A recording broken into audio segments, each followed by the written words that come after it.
Look around your grocery store or your office or just your neighborhood. Statistically, nearly 1 in 5 of the adults you see will meet the clinical criteria for a substance use disorder at some point in their lifetime. Yeah, it's a massive number. Right, 17%. And yet, if you ask a doctor to point to it on an x-ray, they just can't. No, they really can't. Because usually when we talk about a medical diagnosis, there's this expectation of precision. Like you break your arm, the x-ray shows a jagged white line, and the doctor says, boom, there it is. Or really crave that binary, Yeah. broken or not broken. Yeah. It's incredibly comforting to categorize illness neatly. Exactly. But you step into the world of behavioral health, specifically substance use disorder, and that x-ray machine is just totally useless. We're navigating a diagnostic landscape that is, well, notoriously murky. Very murky. Oh. And because it lacks that clean, broken bone visibility, it is profoundly misunderstood by the general public. And that is exactly why we are taking a deep dive into this today. Whether you are a healthcare professional or maybe someone supporting a loved one through recovery, or you're just, a curious learner trying to understand the people around you, today's topic touches almost everyone's life. Oh, absolutely. It is pervasive. So our mission today is to take a stack of notes on substance use disorder, SUD for short, and really examine how modern medicine is defining and treating it. We're going to break down the actual treatments, get past the jargon, and then we are going to look at a very specific modern case study out of Georgia showing how telehealth is completely rewiring access to this care. Okay, let's unpack this. The very first thing our sources hit us with is a massive reframing of how we even define the problem. Right. Because to understand the modern medical solutions, we first have to fundamentally rethink the problem itself. We have to strip away decades of ingrained social stigma. Yeah, the stigma is huge. It is. For the longest time, society viewed addiction almost exclusively through the lens of character, like it was a choice. And the notes hit this with a single, really stark sentence. It says, substance use disorder is a recognized medical condition, not a moral failing. That sentence is the absolute crux of the entire medical paradigm shift. It moves the conversation from judgment to treatment. It's a shift we desperately need to make, especially given that 17% figure we just talked about.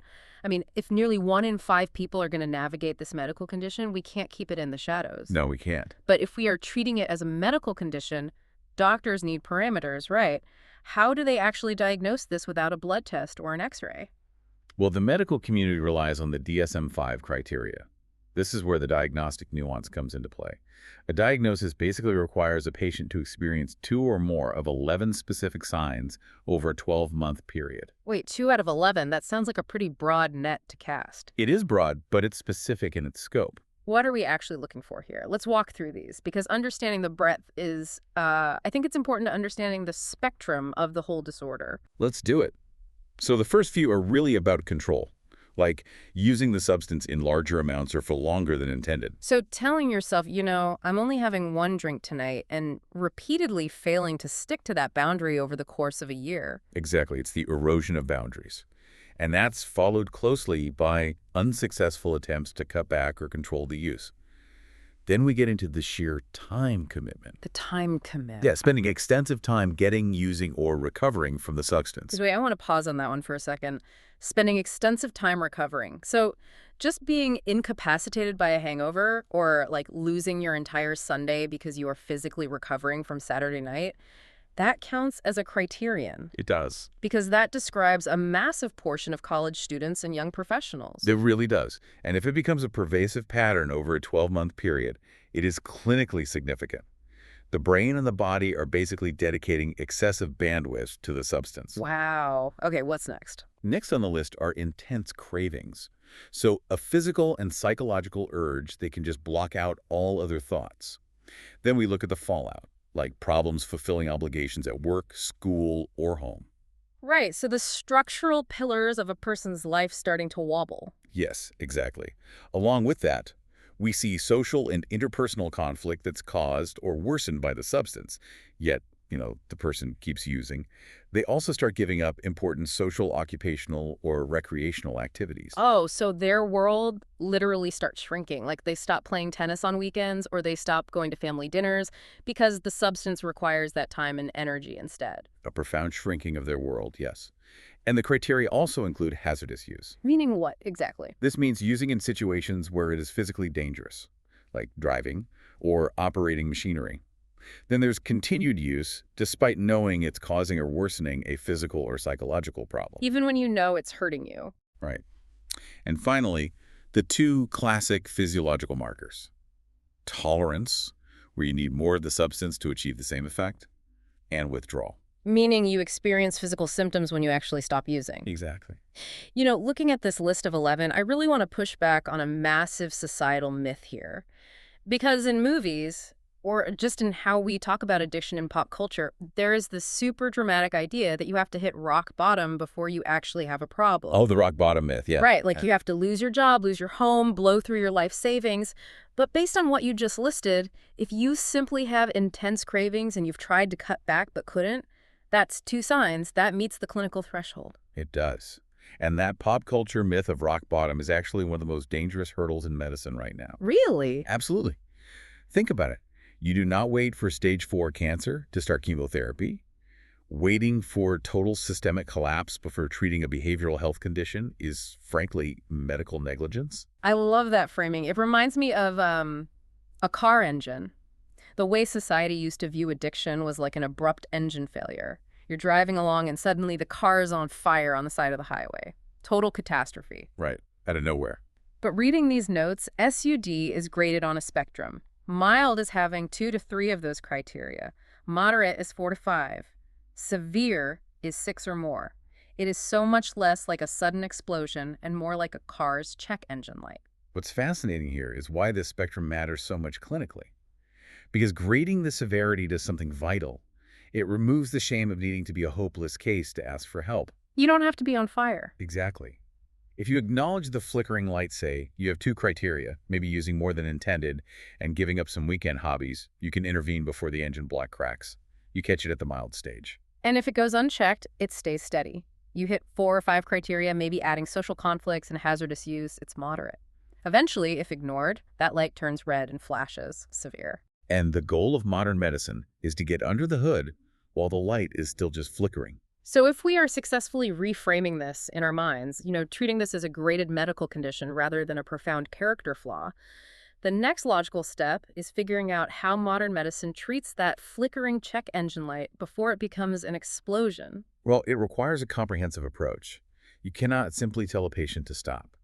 The treatment has to address the physical dependency, the psychological habits, and the underlying environmental triggers, all simultaneously. Our notes highlight a specific arsenal of evidence-based treatments. It details a 2-pronged approach. On the behavioral side, the text lists motivational interviewing, cognitive behavioral therapy, or CBT contingency management, and 12-step facilitation. But the notes just list them. Let's actually dig into the mechanisms. How do these work? They are essentially tools for rewiring the brain. Take cognitive behavioral therapy, or CBT. Right, which people hear about all the time. They do, but it's not just talking about your feelings. It is actively identifying the thought patterns that lead to substance use and consciously building new neural pathways to respond to those triggers differently. Okay, what about contingency management? Because that sounds like corporate human resources jargon. It really does sound sterile, but mechanistically, it is brilliant. It is about hijacking the brain's reward center back from the substance. How so? It literally provides tangible rewards, like vouchers or small cash prizes for negative drug tests or attending therapy. It replaces the chemical dopamine hit with a behavioral dopamine hit to reinforce sobriety. Oh, wow. You're giving the brain a different, healthier reason to feel good. And what about motivational interviewing? That is about finding the patient's internal drive. A therapist isn't lecturing the patient. Instead, they are asking targeted questions to help the patient vocalize their own reasons for wanting to change. Because people are more likely to follow through on ideas they articulate themselves? Exactly. And then 12-step facilitation provides the community and the accountability structure. But, and this is crucial, the notes emphasize that behavioral therapy alone is often not enough for moderate to severe cases. Right. The text actually calls it the gold standard of treatment, integrating those therapeutic approaches with targeted medications when indicated. Medical integration is key. We have highly effective FDA-approved medications designed to stabilize the brain chemistry so the patient can actually focus on that behavioral therapy. Let's break down the medications mentioned in the sources. Buprenorphine is highlighted for opioids. Naltrexone is used for both alcohol and opioids, and NRT, nicotine replacement therapy, for tobacco. How did these actually help at a biological level? Let's look at buprenorphine. It acts as a partial agonist. Mechanistically, it binds to the same opioid receptors in the brain that a drug like heroin or fentanyl would, but it only partially activates them. Meaning what for the patient? This means it satisfies the brain's physical craving and completely halts withdrawal symptoms, but it does not produce the euphoric high. It essentially puts a neurological placeholder in the receptor to just quiet the noise. It is a neurological placeholder, yes. Naltrexone, on the other hand, works a bit differently. It is an antagonist. It blocks the receptors completely. Oh, yeah, okay. Yeah, so if a person drinks alcohol or uses an opioid while on naltrexone, they do not get the rewarding effects. It breaks the biochemical link between using the substance and feeling pleasure. So you are pairing the psychological rewiring from the CBT and the contingency management with the physiological stabilization from the buprenorphine or naltrexone. Precisely. The medication quiets the physical survival alarms going off in the patient's brain, allowing the therapy to actually take root.